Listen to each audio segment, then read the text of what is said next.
Ladies and gentlemen, boys and girls, children of all ages, of all denominations, what is up? The King of Lightning, me, here today, as always, bringing you guys One Piece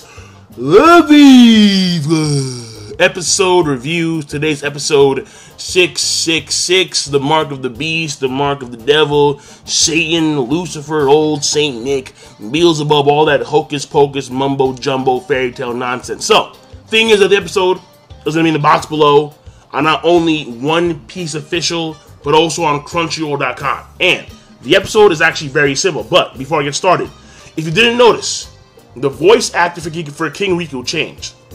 Because the original voice actor for King Riku is actually sick. Some type of unidentified illness, I believe. That's what they stated in an article on Anime News Network. You can see that also in the box below. So basically, he's sick in the hospital. So, maybe it's Ebola. Oh my god, Ebola in Japan. Fear-mongering, yeah. Thing here is this, though. They got the Whitebeard guy to replace the other dude. I'm like, oh, shit, man. I mean, I know this guy's sick, and I feel bad for this guy who's sick. But this is Whitebeard. I'm like, fuck, man.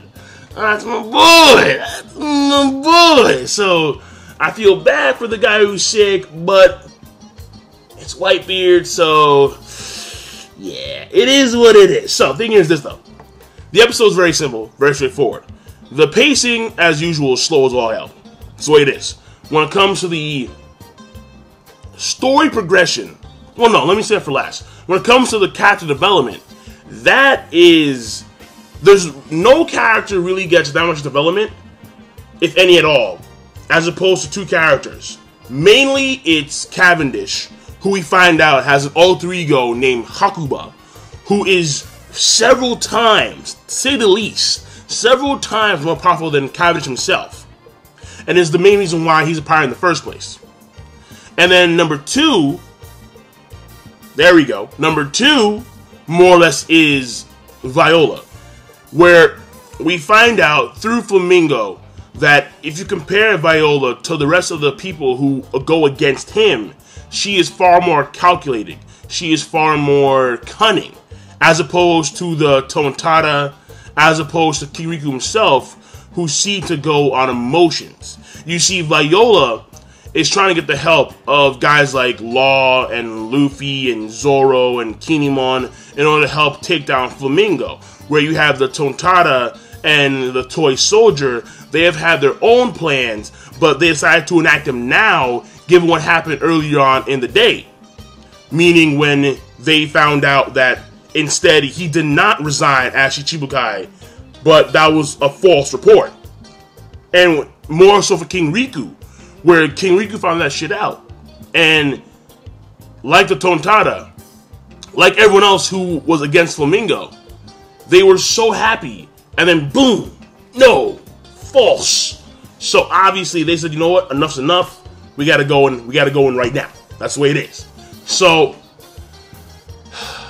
when it comes to that standpoint, Viola, even though she's probably feeling the same emotions as the Tontada, as King Riku, as the Toy Soldier, as Rebecca, she's not going to let these emotions dictate her actions. That simple. So that was good from that standpoint. Now, when it comes to an animation standpoint, the animation is actually pretty damn good when you consider the Hakuba stuff. The Hakuba stuff in flashback and in real time is pretty damn good. Not gonna lie to you. The slicing wings of Rommel, the Kamaikachi, and how he's just cutting down these innocent people, these Marines that come in and try to stop him. And that one scene when he's like on top of the building, and then he's just standing there just like ominously, and then all of a sudden like the wings just, you know, slice and cut, and then like these guys die. Pretty beastly. And then it's the actual in-ring stuff where he's blitzing everybody. He's blitzing everybody to an extreme degree. And Rebecca can barely dodge.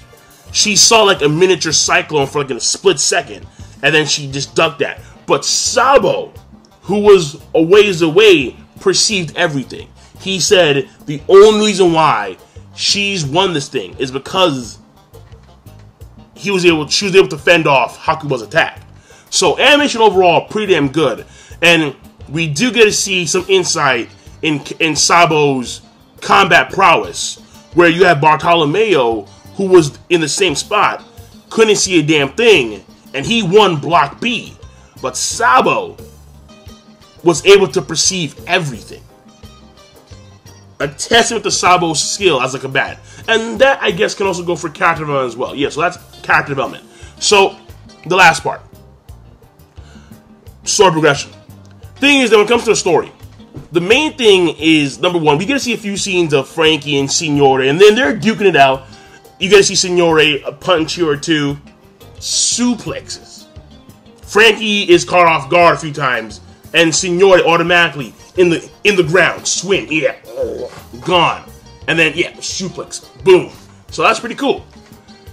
And then we get to see what Usopp and Robin are doing. Pretty simple. They've disguised themselves, obviously, and the Tontatta are now going into the tower. But remember that Trebol is there. So once Trebol starts going in, there's gonna be some problems, obviously. This fucking damn Trebol, one of Flamingo's top executive. So when it comes to the next part, where it's very simple, you just have Viola meet up with Luffy, Kinemon, and Zoro. And she's going to help them get into the elevator because they need some kind of pass. So Viola, she has a pass, obviously, because Viola, she is one of the, or she was one of the main members of Flamingo's army. So that's just the way it is. But she's betrayed them, obviously, for obvious reasons. And it is what it is, so they're going to have probably a free pass to go up to the elevator with no problems, unless Luffy and Zoro do some stupid shit, as always. And then, finally, it is Block D ending. And, oh wait, obviously, we saw that scene of King Riku and Flamingo, and we see Trafalgar Law. And Law, he's out. I mean, mind you, he did have 3 bullets in him, but he's not dead, because, listen, if guys like Pell can take nukes to the feet, then, yeah, obviously, Law, 3 bullets isn't going to be enough. But he's clearly wounded, and he's just there, like, ugh, like he's gone. And Flamingo's like, I'm gonna chain him down, and I'll put him in the heart sea where he belongs. So, you know, pretty cool too. And finally, the last part, the fact that Rebecca won Block D, but she won because of Hakuba, or Hakuba, Cavendish's alter ego. Now, what's fascinating here is, again, Cavendish is phenomenally powerful. This is the same guy who could take on attacks from Don Chinjiao. However, Hakuba is far more powerful. But the bad side of that is the fact that Rebecca, in essence, gets a free pass to move on to the next round of this tournament. So, what we don't want to see, obviously, is we don't want to see Rebecca win the Mera no Mi. No. Sabo's in. The only person that should win the Mera no Mi is Sabo. I mean, granted, you have Jesus Burgess. So if Burgess wins, all of a sudden, Blackbeard Pirates spike in power. Once again. Jesus. Wait! And you're like, shit. Oh, not this motherfucker right here. Rocking fire powers. And that, you know, that would be something special. But mainly it's Rebecca. We don't want to see her win Ace's power, so it's got to be Sabo. But she gets a free pass. So I'm not a fan of that, obviously. But on the flip side, again, it is cool finding out that Cavendish does have significant power through the alter ego of Hakuba when he falls asleep and sleepwalks.